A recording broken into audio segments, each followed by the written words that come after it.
banyak yang belum mendapatkan KIS nih, belum mendapatkan. Kita akan komunikasi dengan SRT setempat, gitu kan? SRT setempat. Karena ini bukan hanya semata-mata untuk kajian, tapi kita membantu masyarakat bagaimana caranya untuk memaksimalkan program pemerintah yang harus didapatkan oleh orang-orang yang kurang mampu itu.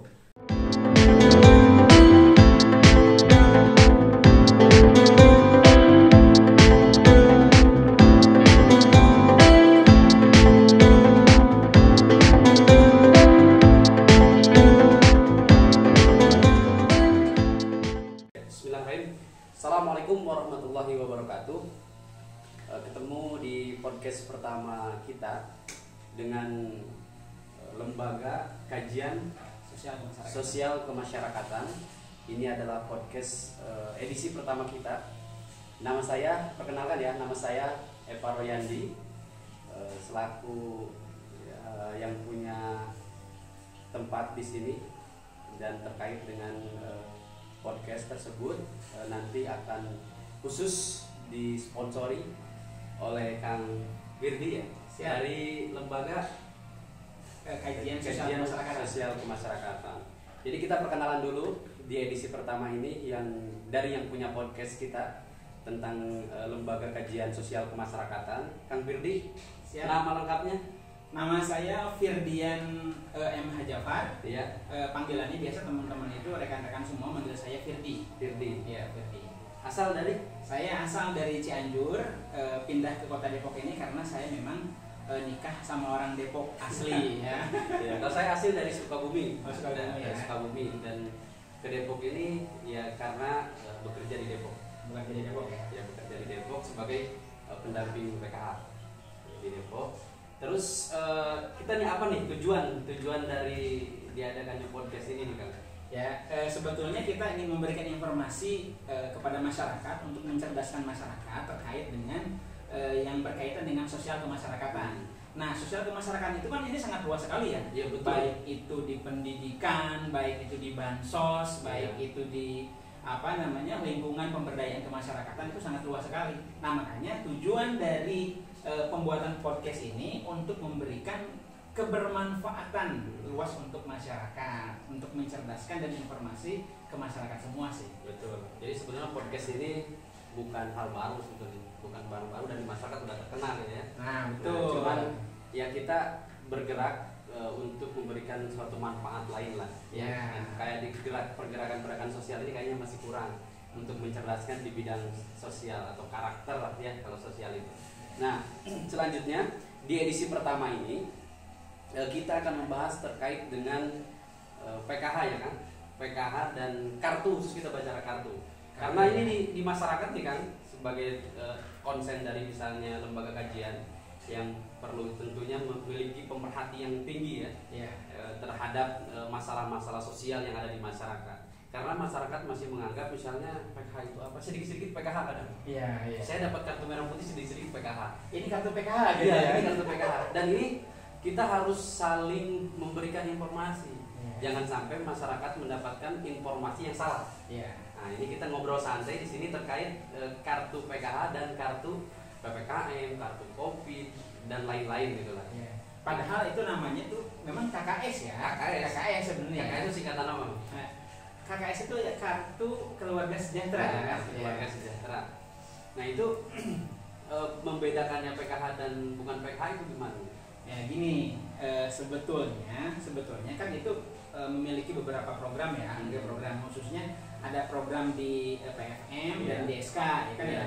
Nah, itu program itu menggunakan kartu yang sama, cuman dia combo gitu. Ada combo. Kalau dia mendapatkan program keluarga harapan PKH yang berbentuk uangnya, ya kan ya, itu berarti itu program keluarga harapan saja gitu.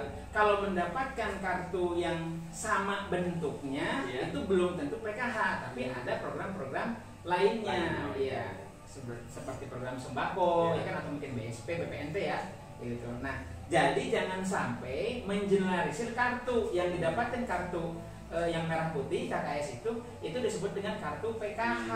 Ya itu benar. Dia baru misalnya dapat kartu PPKM, udah gesek ke bank sana. Dan dia ya tahunya dia PKH kan. Tahunya dia itu bantuan PKH padahal itu bukan. Jadi PKH sebetulnya itu dalamnya sama-sama uang sebetulnya. Cuman keluarnya yang berbeda. Cuma karena PKH fungsinya ya. Fungsinya ya. Sebetulnya kan PKH sama-sama uang, cuman karena PKH ini uang bentuknya dan bisa dibelikan apa saja gitu. Jadi dia terkenal gitu. Dan PKH ini terkenal.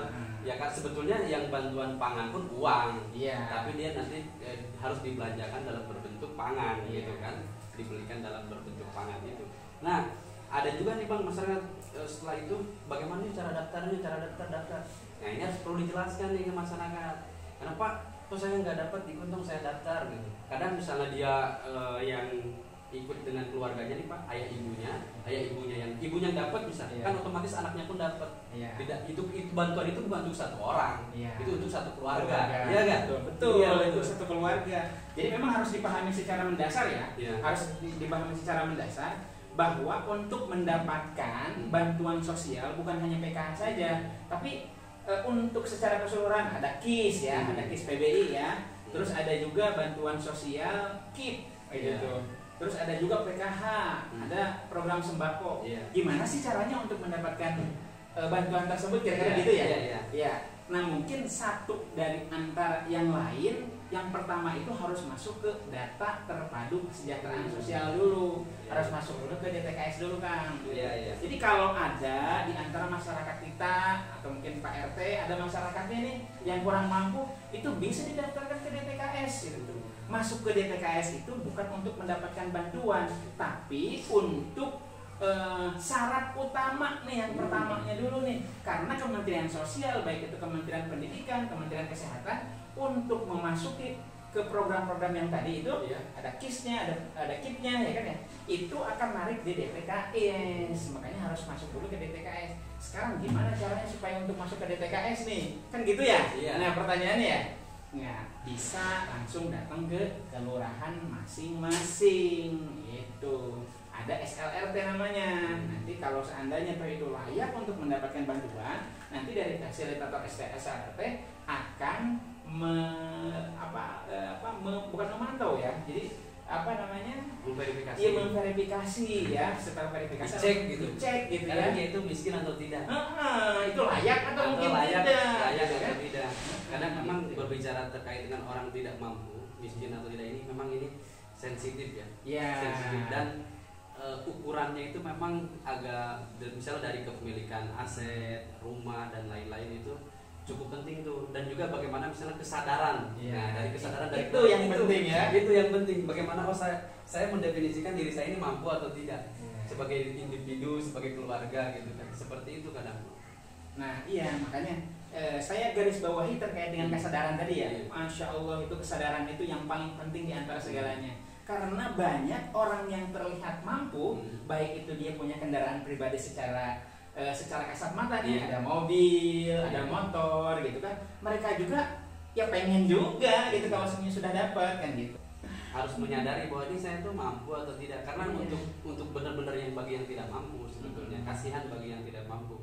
Terus kenapa sih misalnya banyak juga misalnya kok Pak yang tidak mampu si A si B C kok nggak dapat, kok yang mampu yang dapat itu aja misalnya, kok yang karena ukuran kemiskinan di Depok ini berbeda dengan wilayah lain sebetulnya. Karena kota ya, kemiskinan kota ya. Kemiskinan kota. Terus juga kebanyakan kita nggak tertib administrasi Bang. Kayak misalnya beli motor dia 1, 2, 3, 4, padahal dia punya motor 1 nih saat ini, tapi dia tidak balik nama tuh, jadi dia punya 5 motor. Akhirnya pajak progresif ya. Pemerintah itu ya tidak bisa melihat ucapanmu gitu, tidak bisa kata kita, oh saya miskin, tapi lihatnya data. Kayak misalnya ya harus dilihat data ya, yang ada di data adalah motornya masih 5. Gitu kan? Jadi makanya masyarakat pun harus belajar tertib administrasi, ya tertib perbaiki ini nama KTP itu betul-betul harus tertib tuh. Karena banyak juga di kota Depok ini kadang misalnya dia tinggal di kota Depok dari tahun berapa, tapi kadang KTP-nya kakaknya masih di luar kota Depok juga, tapi nama di bantuannya ada. Gini kan, saya mau nanya dulu nih, kan kita ngobrol santai ya, kita ngobrol nih. Minum dulu. Minum dulu. Gini kan, jadi akan selama menjadi pendamping PKH nih ya, itu di kecamatan mana kan? Salak-Pasar. Oh, Kecamatan Cimanggis Kecamatan berarti ya. Cimanggis, ya. Kecamatan Cimanggis. Nah, itu apa sih permasalahan yang mendasar nih? Itu dari masyarakat yang ditanyain sama Akang. Gitu tuh. Sebetulnya banyak. Satu misalnya bagaimana dia daftar untuk bantuan. Oh, bantuan. Ya, karena yang mereka tahu itu bantuan itu sebetulnya dari mana sih daftarnya. Iya. Kedua, ya tentunya mendapatkan bantuan itu siapa yang menentukan. Iya. Terus yang ketiga, kenapa sih misalnya banyak bantuan yang keluarnya tidak sesuai. Terus kenapa misalnya bantuan tidak turun. Kalau bagi yang udah punya kartu ya, yang tidak turun. Saldo nol gitu. Iya, saldo nol dan lain-lain itulah. Kenapa bantuan tidak turun? Terus misalnya kan kalau misalnya udah meninggal ya otomatis dia udah tidak dapat lagi. Terus bagaimana misalnya ganti pengurus? Terus misalnya yang masalah banget yang belum bisa diselesaikan itu selalu menanyakan bantuan. Bantuan cair atau belum. Ini itu perlu dikasih tahu nih Bang, ini bantuan bukan gaji bulanan. Ini bantuan ya. Itu kadang ya kita harus ketika misalnya memang salah satu bagaimana misalnya para tokoh masyarakat ya berhasil misalnya karena pendamping tidak bisa bekerja sendiri misalnya, ataupun misalnya tokoh-tokoh para pendamping lain tidak bisa bekerja sendiri karena tetap harus bekerja sama dengan masyarakat juga, dengan tokoh masyarakat. Bagaimana misalnya mereka itu tidak menanyakan terus misalnya bantuan cari dulu, karena kalau misalnya udah dapat ya dapat. Jadi yang ditanyakan itu bukan bantuan. Kalau misalnya kita ketemu menanyakan bantuan, nah ini berarti masih perlu lagi sosialisasi ke masyarakat. Padahal kan kalau PKH itu kan bukan hanya bantuan saja kan. Tapi kalau misalnya ketemu saya ditanyakan, Pak bagaimana cara usaha ini? Agar misalnya saya berdayaannya ya. Pak bagaimana saya agar dapat bantuan UMKM misalnya agar saya bisa memajukan terus usaha martabak saya, misalnya usaha gorengan saya, usaha baju saya, jualan daster dan lain-lain misalnya. Nah itu kan lebih gimana gitu ya, lebih pertanyaan itu lebih menyenangkan gitu.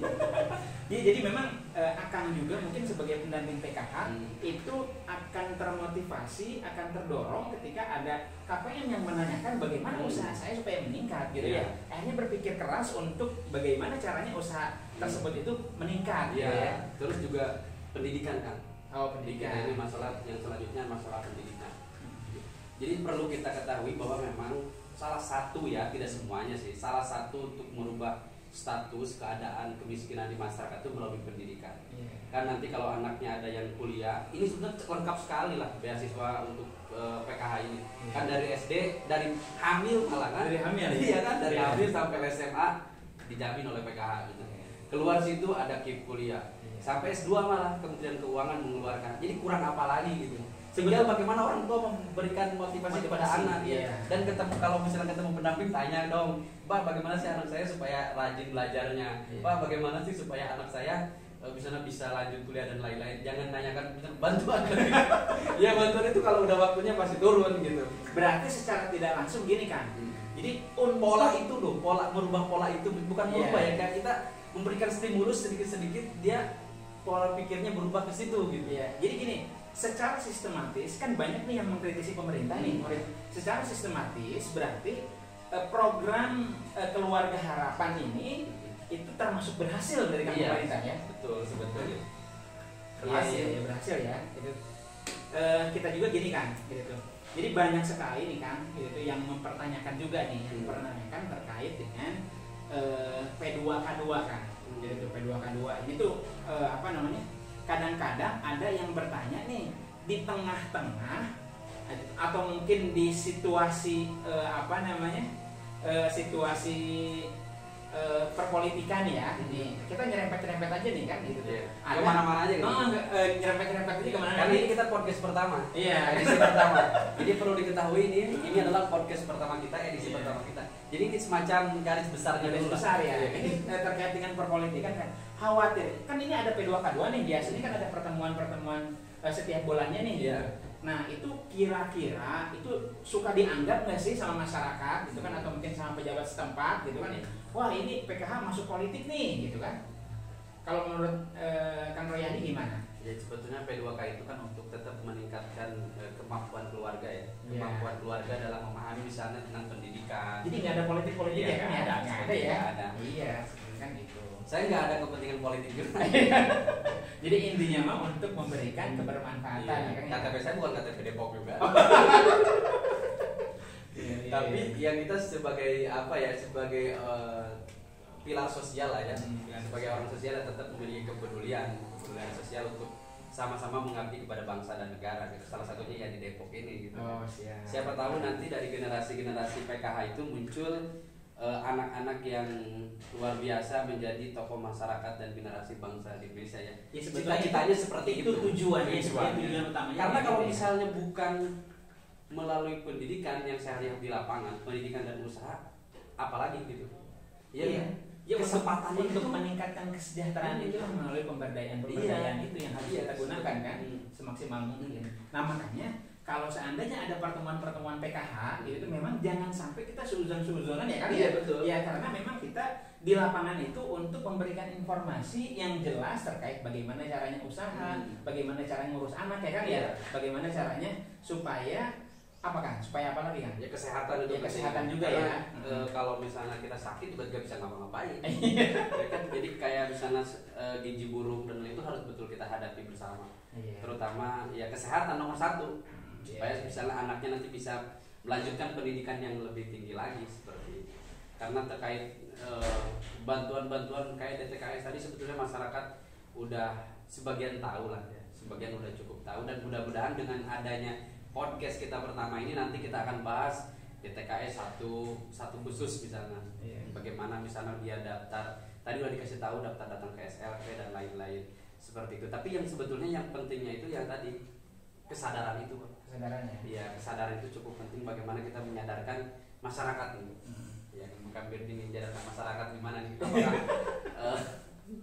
dengan slogan-slogan atau apa. Ya memang gini, jadi kesadaran masyarakat itu bisa dilaksanakan dengan setiap harinya itu kita memberikan motivasi kepada masyarakat itu. Tentunya salah satunya dengan P2K itu ya. Iya, P2K 2 tadi itu tentunya. Kayak gini juga sebetulnya bisa sebenarnya dengan podcast ini salah satunya. Tapi yang lebih efektif itu memang kita langsung datang ke masyarakat, datang ke rumah masing-masing, kita kasih tahu bahwa potensi yang dimiliki anak ibu itu ini loh. Jadi harus betul-betul dimotivasi. Walaupun ini PR besar sebetulnya kan, karena pendamping PKH juga ini menjadi garda terdepan untuk membangun bangsa itu yang lebih baik ke depannya. Itu kali ya Kang ya? Iya, makanya jangan lupa subscribe nanti kan. Iya. Ini comment and subscribe. Iya. Edisi pertama kita ini ya. Supaya kita lebih semangat lagi buatnya. Lebih semangat lagi kita buatnya untuk memberikan informasi yang manfaat. Dan mungkin nanti ada khusus di komen-komennya bolehlah bertanya-tanya ya. Iya. Nanti akan kita respon lah. Iya. Ya pakai apa Kang Ferdin yang tervokal di podcast ini ya. Siap. Nanti kita respon langsung ke lapangan. Siapa tahu nanti kalau misalnya ada permasalahan kita bisa datang langsung ke lapangan kan? Bisa langsung dengan berkoordinasi dengan pendamping yang ada di sana. Sebetulnya ini lembaga kajian sosial kemasyarakatan itu bukan hanya terkait dengan PKH saja. Ini terkait dengan pendidikan atau mungkin KIP yang bermasalah kita bisa langsung sosialisasi atau konsolidasi dengan atau komunikasi dengan operator yang ada di sekolah itu. Itu sebetulnya dasarnya permasalahannya apa sih? Gitu kan? Berarti kita ini bukan hanya memberikan informasi tapi action langsung. Tindakan langsung. Contoh gini, banyak yang belum mendapatkan KIS nih, kita akan komunikasi dengan SRT setempat, gitu kan? Karena ini bukan hanya semata-mata untuk kajian, tapi kita membantu masyarakat bagaimana caranya untuk memaksimalkan program pemerintah yang harus didapatkan oleh orang-orang yang kurang mampu itu. Jadi kebermanfaatan organisasi ini insya Allah untuk masyarakat lah gitu kan. Mantap sekali berarti kita ini. Keren sekali nih. Ya, keren sekali. Makanya jangan lupa subscribe ya. Iya, jangan lupa subscribe. Nanti kita juga bukan hanya di podcast saja nanti ya, di media sosial IG, Facebook. Pokoknya kita akan dari berbagai media sosial akan kita aktifkan ya, supaya misalnya masyarakat di Kota Depok ini tahu tentang mana bantuan-bantuan sosial yang ada di Kota Depok, dan juga misalnya kesejahteraan di Kota Depok itu seperti apa dan masalah-masalah di lapangan seperti apa, langsung kita turun. Nanti kan kita ya harus turun langsung. Terus gini juga, kalau kita ngeliat di sosial media bukan hanya YouTube ya, banyak juga informasi yang tidak sesuai dengan keadaannya gitu kan. Ya insya Allah di lembaga kita insya Allah valid 100%. Kita tidak mungkin memberikan informasi yang hoax karena itu dosa kalau bahasa. Makanya nih komen nih, subscribe nih langsung ya. Itu kalau yang yang suka melihat media sosial ya kan. Dan sasaran kita seluruh masyarakat lah ya Pak, bukan hanya peserta PKH aja, bukan. Karena sebetulnya orang yang di luar PKH itu penting untuk mengetahui tentang bantuan sosial itu. Apalagi bagaimana caranya untuk mendapatkan bantuan sosial itu, ya kan? Tapi sebetulnya bagaimana cara mendapatkan bantuan sosial itu adalah bagi mereka yang memang betul-betul sebagai orang yang tidak mampu. Jangan sampai dia mengaku-ngaku tidak mampu gitu.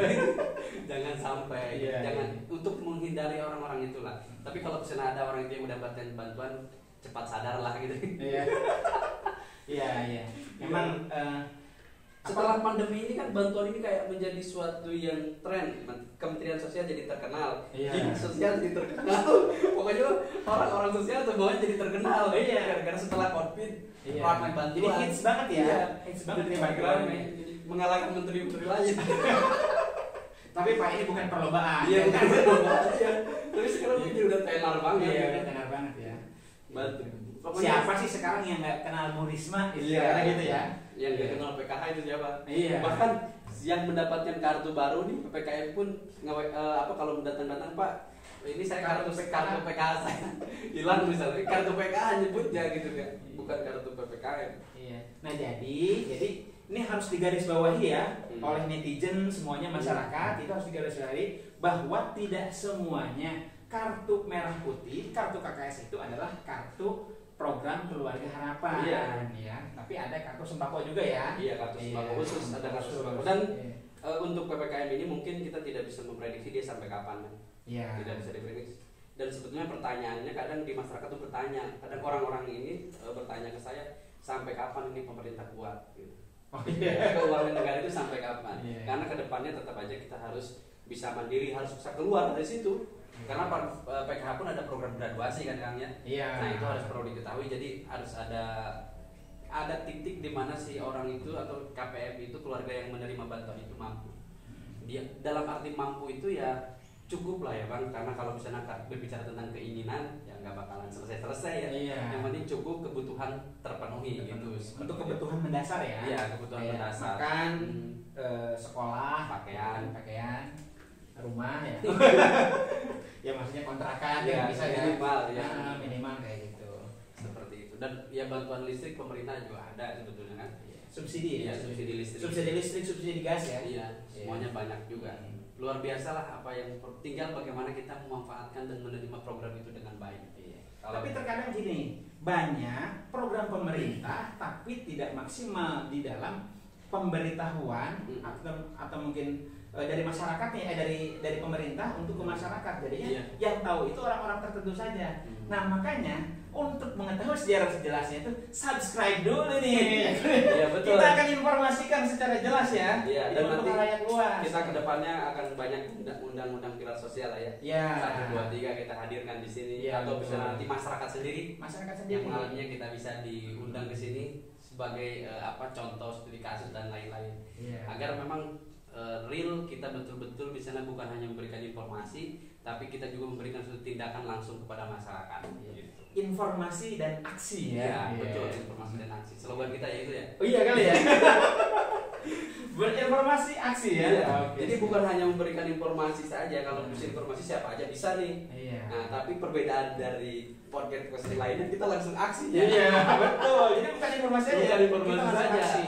Jadi informasinya dapat, inputnya ya kita bisa apa aja di situ nanti Pak saya ngalami masalah apa. Nah, nanti bisa langsung kita tanggapi gitu. Solusinya kemana, jalannya kemana, alurnya kemana. Nah, di situ bener nih informasi aksi ini. Oke. Kang Royandi, kalau seandainya kita lanjutin ini kita nggak bakal habis-habis karena ngobrolin terkait dengan sosial kemasyarakatan itu banyak banget ini. Betul sekali ya. Jadi kita cukupkan nih edisi pertama kita ini, nanti ada edisi selanjutnya. Mudah-mudahan kita bisa menjalankannya dengan baik ya Kak. Dan semangat selalu memberikan manfaat, bisa lihat Slogan kita information dan Aksi. Nah, informasi dan aksi kita. Ya. Oke, sampai ketemu di edisi yang kedua. Terima kasih. Wassalamualaikum warahmatullahi wabarakatuh. Waalaikumsalam warahmatullahi wabarakatuh.